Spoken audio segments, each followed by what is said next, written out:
Happy Sunday semuanya. Aku punya pertanyaan nih. Siapa karakter favorit kalian di Alkitab? Kalau aku, Tuhan Yesus.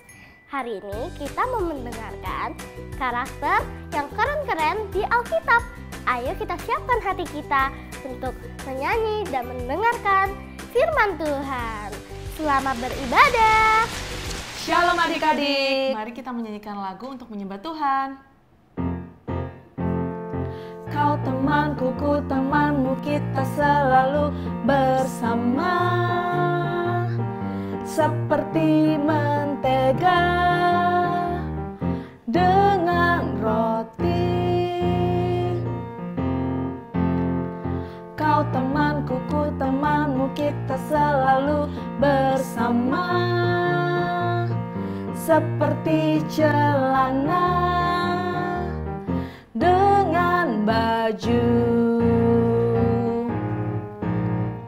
Ku akan selalu mendukungmu, mendorongmu terus maju.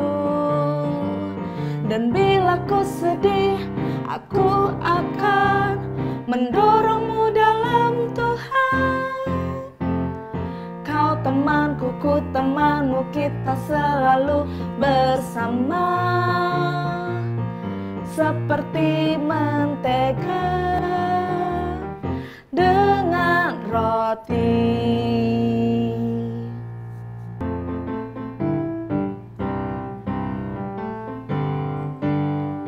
Kasih Yesus indah-indah, oh indah. Kasih Yesus indah-indah, oh indah. Lebih indah dari pelangi, lebih indah dari bintang di langit, lebih indah dari bunga di padang, oh Yesusku. Lebih indah dari pelangi, lebih indah dari bintang di langit, lebih indah dari bunga di padang, oh Yesusku. Sebelum kita mendengar firman, mari kita nyanyikan satu pujian.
Syukur atas kebaikanmu.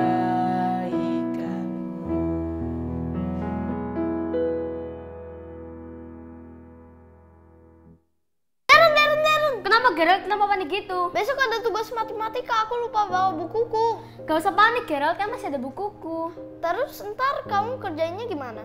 Kan kita bisa kerjain bareng-bareng Gerald. Aku bisa fotoin tugasnya ke kamu. Wah, kamu sangat baik. Terima kasih ya. Sama-sama Gerald. Sebagai teman kita harus saling membantu satu sama lain. Yeay. Halo adik-adik semuanya. Wah, hari ini ada kisah hidup dan karakter yang bisa kita teladani bersama. Kira-kira tokohnya siapa ya? Yuk kita saksikan bersama.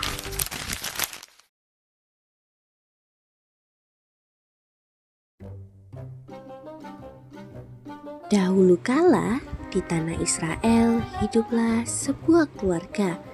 Elimelek, istrinya Naomi, dan kedua putra mereka, Mahlon dan Kilion. Kelaparan yang hebat melanda di negeri itu. membuat kehidupan menjadi sangat sulit. Demi mencari makanan dan kehidupan yang lebih baik, Elimelek membuat pilihan sulit untuk memindahkan keluarganya dari Bethlehem ke negeri tetangga, Moab. Seiring berlalunya waktu, Mahlon dan Kilion tumbuh besar di Moab. Mereka menikahi 2 perempuan Moab, Orpa dan Rut. Namun, tragedi kembali terjadi. Elimelek dan putra-putranya meninggal dunia, meninggalkan para perempuan itu sebagai janda. Naomi mendengar bahwa masa kelaparan di Israel telah berakhir, jadi ia memutuskan untuk kembali ke Bethlehem. Ketika Naomi, Orpa, dan Rut memulai perjalanan panjang ke Israel, Naomi meminta menantu-menantu perempuannya untuk kembali ke keluarga mereka. Mereka berdua tidak setuju dan mengatakan bahwa mereka ingin mengikutinya.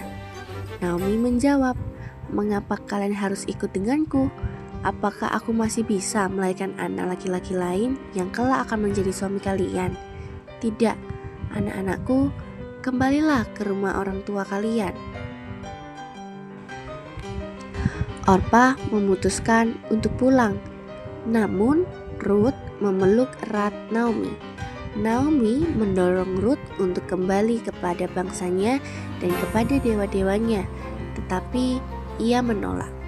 Rut berkata, "Kumohon, jangan minta aku meninggalkanmu. Kemanapun engkau pergi, aku akan pergi. Dimanapun engkau tinggal, aku akan tinggal. Bangsamu akan menjadi bangsaku, dan Allahmu akan menjadi Allahku.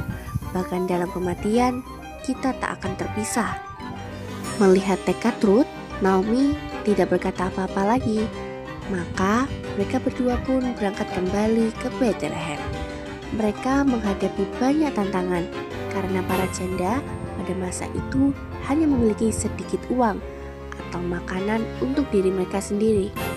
Ketika mereka tiba di Bethlehem, panen jelai baru saja dimulai. Rut bertanya kepada Naomi, apakah ia boleh pergi ke ladang dan mengumpulkan sisa gandum dari para pemanen. "Tentu saja sayangku, silakan," jawab Naomi. Rut mendapati dirinya berada di ladang seorang pria baik hati bernama Boas yang masih kerabat mendiang suaminya. Boas melihatnya dan bertanya, "Siapakah wanita muda di sana?" Mandornya menjawab, "Ia berasal dari Moab dan kembali bersama Naomi ketika suaminya meninggal. Dia telah bekerja keras sepanjang hari mengumpulkan jelai untuk dimakan." Boas mendekati Rut dan menunjukkan kebaikan hatinya yang luar biasa. Ia berkata, "Tinggallah di ladangku, ikuti perempuan-perempuan lain." Rut mengumpulkan jelai di ladang Boas sepanjang hari, dan ketika ia menyiapkan gandum malam itu, isinya memenuhi 1 keranjang penuh. Ia membawa kembali ke kota dan menunjukkannya kepada ibu mertuanya. "Di mana kamu mengumpulkan semua gandum ini hari ini?" tanya Naomi. Rut menceritakan kepada Naomi tentang Boas dan semua yang telah dilakukan untuknya hari itu. "Semoga Tuhan memberkati dia atas kebaikan yang telah ditunjukkan kepada kita," seru Naomi. Nah, adik-adik, apa ya yang bisa kita pelajari dari firman Tuhan hari ini? Yang pertama, kita belajar kasih dan kesetiaan yang dimiliki oleh Rut kepada Naomi. Ini menunjukkan kita betapa pentingnya untuk merawat dan mendukung keluarga serta orang-orang yang kita kasihi. Yang kedua adalah kebaikan dan kemurahan hati. Tuhan mengingatkan kita untuk selalu baik dengan orang-orang di sekitar kita, seperti teladan yang diberikan oleh Boas. Dan yang ketiga itu adalah tekad dan tangguh yang dimiliki oleh Rut. Dia pantang menyerah. Ini membuat kita belajar sesuatu, bahwa ketika kita menghadapi tantangan sekalipun, kita tetap harus bekerja keras, kita tetap harus gigih dan pantang menyerah. Wah, firman Tuhannya keren ya. Kita sudah bernyanyi dan mendengarkan firman Tuhan. Ayo kita mulai bikin aktivitinya.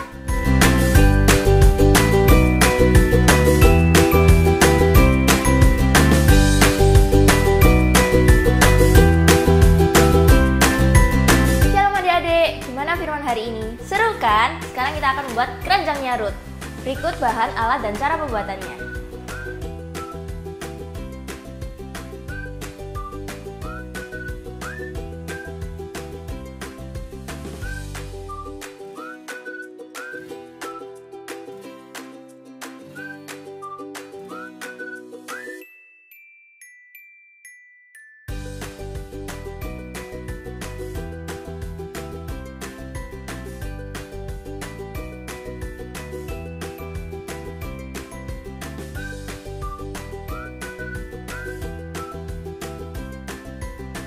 Nah, kalau kalian udah selesai, kalian bisa post di IG dan tag GSJS Kids PM.